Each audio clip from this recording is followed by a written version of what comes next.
చంద్రబాబు నాయుడు గారు, పవన్ కళ్యాణ్ గారు, బీజేపీ అందరూ కలిసి మేము స్టీల్ ప్లాంట్ ని కాపాడుతాం, మా ఓటేయండి అని అడిగారు. ప్రజలు కూడా అత్యధిక మెజారిటీతో గెలిపించారు. పల్లా శ్రీనివాసరావు గారికి 90,000 మెజారిటీ, ఎంపీ గారికి 5 లక్షల మెజారిటీతో గెలిపించారు. అయిపోయింది, గెలిచిన తర్వాత మేము స్టీల్ ప్లాంట్ ని కాపాడుతున్నాం, ఇదిగో ప్యాకేజీ తెచ్చాం 11,430 రూపాయలకి చెప్పారు. చెప్పిన తర్వాత చేస్తుంది ఏంటి? 5,400 మంది కాంట్రాక్ట్ వర్కర్స్ తొలగిస్తారట. ఎంత అన్యాయం అండి! ఇప్పటికే 3,000 మందిని తొలగించారు, ఇంకొక 2,400 మందిని తొలగిస్తారట. బీఆర్ఎస్ పెట్టి 1,200 మంది పర్మనెంట్ ఎంప్లాయీస్ ని పంపించారు. 4 నెలల నుండి జీతాలు లేవు.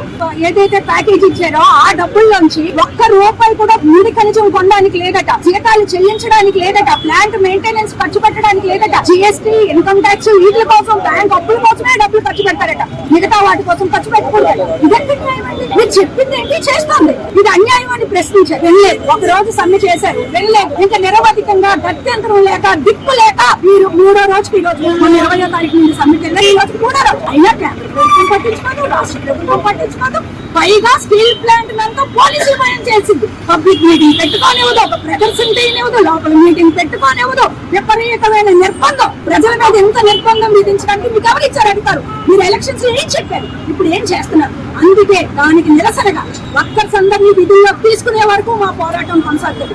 స్టీల్ ప్లాంట్ లాభాల బాటలో నడిచే వరకు మా పోరాటం కొనసాగుతుంది. మీరు చేసే మోసం ప్రజలకు తెలియజేయడం కోసం మీరు స్టీల్ ప్లాంట్ గుండు కొట్టేస్తున్నారు, ఆంధ్ర రాష్ట్రానికి గుండు కొట్టేస్తున్నారు, విశాఖ నగరానికి గుండు కొట్టేస్తున్నారు. అది చెప్పడం కోసమే ఈ రోజు నిరసనగా మేము గుండు కొట్టించుకోవడం జరిగింది.